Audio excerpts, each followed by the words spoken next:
नमस्कार दोस्तों, आशा करता हूँ आप सब ठीक होंगे। आज का हमारा टॉपिक है सहिष्णुता यानी टॉलरेंस। सहिष्णुता क्या होता है?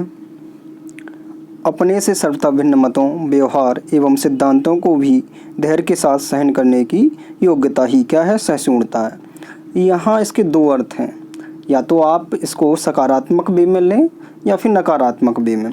जब आप सकारात्मक वे में लेते हैं, सकारात्मक पक्ष में लेते हैं, तब इसका मतलब लगता है कि अपने से जो भिन्न विचारधारा है, अपने से भिन्न जो आदतें हैं, अपने से भिन्न जो धर्म हैं, जिनके प्रति आपका दृष्टिकोण भले ही नकारात्मक है, परंतु उसके बावजूद आप उसके प्रति न्यायोचित, विवेकपूर्ण, तर्कपूर्ण और सम्मानजनक जो है मनोवृत्ति रखते हैं। ये क्या है? सकारात्मक सहिष्णुता है। और दूसरा होता है कि नकारात्मक पक्ष में दूसरों अपने से विपरीत विचारों को सहन करना। ठीक है, ये क्या है? नकारात्मक मनोवृत्ति है। अब आप यहाँ देखेंगे कि जो सहिष्णुता है ना, सहिष्णुता को यहाँ पर आप देखें तो जैसे जो बुद्ध हैं, ठीक है, और जो जैन महावीर हैं, ठीक है, उन्होंने भी इस चीज़ पे बल दिया है।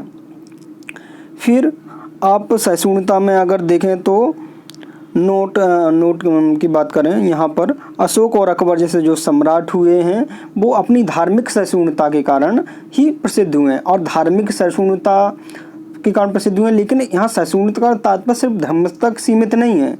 इसके जो है सहिष्णुता किसी भी अन्य पक्ष में भी हो सकती है, चाहे वो लिंग के संबंध में हो, चाहे वो जाति के संबंध में हो, चाहे वो संप्रदाय के संबंध में हो, तो अन्य सभी पक्षों में हो सकता है। हमें सहिष्णुता की आवश्यकता क्यों है वर्तमान में? आवश्यकता इसलिए क्योंकि सांप्रदायिकता बढ़ रही है। सांप्रदायिकता से तात्पर्य क्या है? जो हमरे से विपरीत विचारधारा वाले जो धर्म हैं, कोई संप्रदाय है, ठीक है, उनमें जो है श्रेष्ठता कि हमारा धर्म आपसे श्रेष्ठ है, इस आधार पर लेकर संघर्ष हो जाता है, विचारों को लेकर संघर्ष हो जाता है, ठीक है, नैतिक पक्ष को लेकर संघर्ष हो जाता है कि हमारा नैतिक पक्ष प्रबल है, आपका नैतिक पक्ष कमज़ोर है। ठीक है, इस आधार पर जो विभेदता है, जो संघर्ष है, वही किस में? सांप्रदायिकता में आता है। तो इस सांप्रदायिकता के समाधान के लिए जो हम आज दंगे देखते हैं, मॉब लिंचिंग देखते हैं, ये भी किसके आधार पर है? सांप्रदायिकता के आधार पर है। लव जिहाद देखते हैं। तो इन सब को टैकल करने के लिए, इन सब के समाधान के लिए हमें सांप्रदायिकता से बचने की आवश्यकता है। और ये कैसे संभव है? ये संभव है सहिष्णुता के माध्यम से। नेक्स्ट, जातीय संघर्ष। जातीय संघर्ष में मतलब क्या है? जैसे हमारा जो भारतीय समाज है, उसमें परंपरागत तौर पर ये जो है, जो हमारा हिंदू जो समाज है, वो जातियों से मिलकर बंधा हुआ है, जातियों से मिलकर बना हुआ है। तो यहाँ पर जातीय श्रेष्ठता को लेके अपने आप को दूसरी जाति से श्रेष्ठ मानना, इसको लेकर संघर्ष होता है। या फिर जो अपने आप को तथाकथित जो उच्च जातियाँ अपने आप को जो है श्रेष्ठ मानकर जो है दूसरों यदि अपने अधिकारों को पाने की कोशिश करते, जो उन्हें संवैधानिक तौर पर मिले हुए हैं, समानता का अधिकार और स्वतंत्रता का अधिकार, तो उनका हनन किया जाता है, उनका शोषण किया जाता है। तो ये क्या? जातीय संघर्ष होता है। तो इस जातीय संघर्ष के समाधान के लिए हमें सहिष्णुता आवश्यक है। लिंग समानता, हम लिंग समानता की बात करें तो आज हम देखते हैं कि पार्लियामेंट भी जो हमारी राजनीति, उसमें 23% तक जो महिलाओं का पार्टिसिपेशन हो गया। लेकिन चूंकि ये हमारे जो जनसंख्या उसमें 50% पार्टिसिपेशन करती हैं, तो उस आधार पर देखें तो उस आधार पर भी समानता नहीं है। फिर हम देखें तो अधिकारों को लेकर, चाहे वो परिवार में हो, ठीक है, या अन्य जगह भी हो, कार्य को लेकर हो, जहाँ सैलरी को लेकर हो, उसमें भी असमानता देखी जाती है। और निर्णयों में जो है निश्चय जो है पार्टिसिपेशन नहीं दिया जाता है। तो ये जो असमानता है, ठीक है, ये एक नेगेटिव जो मनोवृत्ति है, क्योंकि तर्कशीलता कम होती है, वो सक्षम नहीं होती हैं, ठीक है, कार्य नहीं कर सकते। तो उसको हटाने के लिए उनको सुनने के लिए, हम निर्णय में कब उनको पार्टिसिपेट करेंगे? जब हम उनको सुनने के लिए तैयार होंगे। तो उसके लिए भी हमको सहिष्णुता की आवश्यकता है। किन्नर जो ट्रांसजेंडर हैं, ठीक है, उनको अब थर्ड जेंडर का जो है वो दे दिया, सरकार ने अनुमति प्रदान कर दी है, ठीक है, वैधानिक तौर पर। तो अब उनके अधिकार, उनके प्रोटेक्शन के लिए उनको जो है जिस तरह के स्त्री या पुरुष है, उसी तरह से किन्नर जो समाज है वो भी उन्हीं सब अधिकारों के, शिक्षा के, स्वतंत्रता के, समानता के, सबका अधिकारी है। तो उसको भी वही सम्मान समाज में मिले, इसलिए हमें सहिष्णुता की आवश्यकता है। LGBT कम्युनिटी, जो 477 हाल में ही सुप्रीम कोर्ट ने भी स्ट्राइक डाउन कर दिया, और जो वैश्विक तौर वैश्विक या पश्चिमी जो देश हैं वहाँ पर भी स्वीकार है, तो उनके अधिकारों को जो है संरक्षित करने, उनको सम्मान देने के लिए, उनके प्रति घृणा का भाव न रखने के लिए भी हमको क्या है, सहिष्णुता की आवश्यकता है। इसके बाद शरणार्थियों के लिए, जैसे अभी गृह युद्ध चल रहे हैं, चाहे वो यमन हो, सूडान हो, लीबिया हो, या फिर अपने यहाँ देखें तो म्यांमार में जो रोहिंग्या मुस्लिम थे, ठीक है, वो जो माइग्रेट होके आए हैं, या फिर अफ़गानिस्तान या पाकिस्तान से जो अल्पसंख्यक हिंदू हैं, ठीक है, वो वहाँ से भारत आ रहे हैं, तो उनके प्रति एक सकारात्मक मनोवृत्ति रखने की आवश्यकता, सहिष्णुता भाव, ताकि जो वहाँ पर वो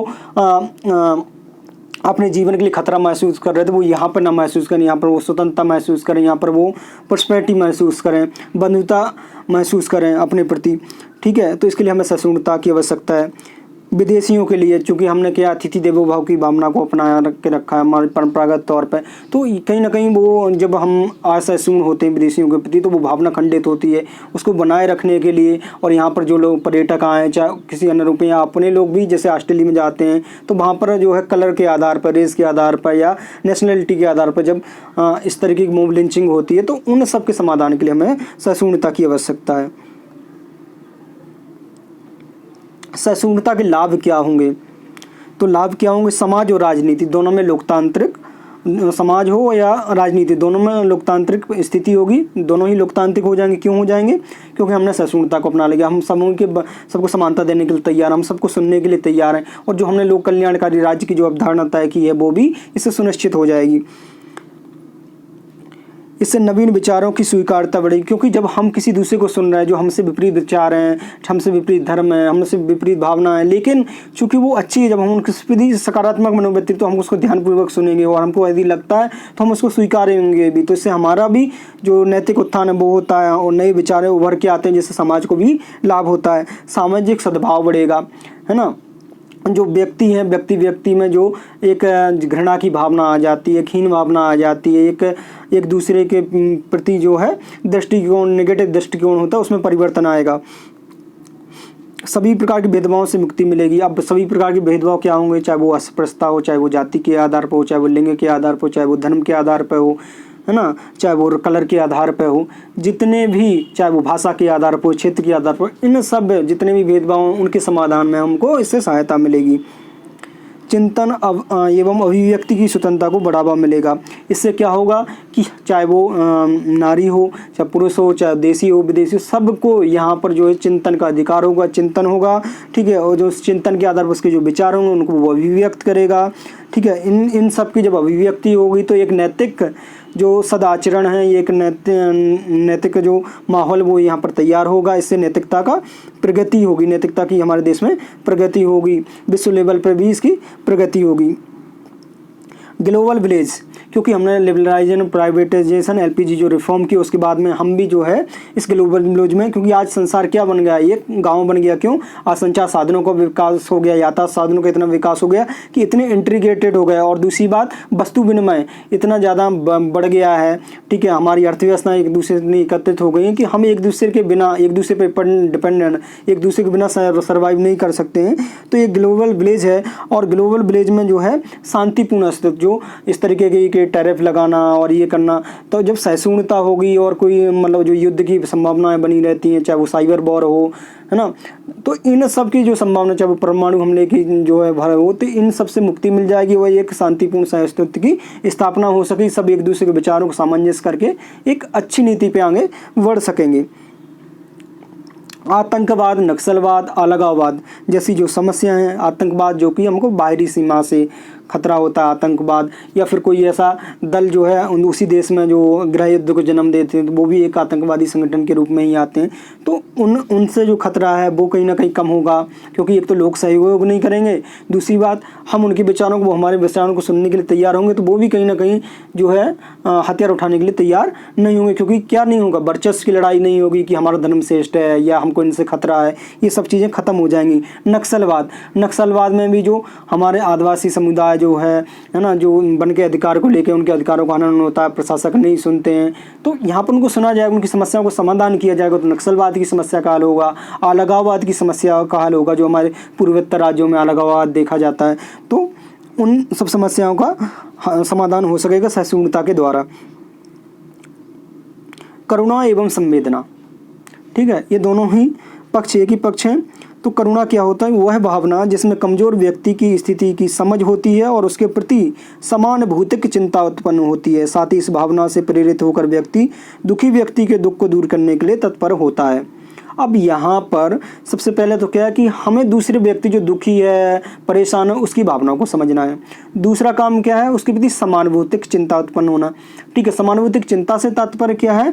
ऐसी भावना जिसके द्वारा उसकी जो दुखी व्यक्ति उसकी वास्तविक स्थिति को समझा जाता है तथा जो व्यक्ति उस भावना को समझ रहा है उसके अंदर ये भावना आती है कि हमें इसकी सहायता करनी है, अगर मैं सक्षम हूँ तो मैं स्वयं करूँगा या दूसरे के द्वारा इसकी मदद करवाऊँगा। और ठीक है, अब यहाँ पर ये आता है करुणा जो है, ये समानुभूतिक चिंता की अगली स्टेज होती है, ठीक है। यहाँ पर क्या होता है कि वो निश्चित तौर पर जो दुखी व्यक्ति है उसके जो मदद है उसको दुख से उबारने के लिए प्रयास प्रतिबद्ध रूप से करेगा।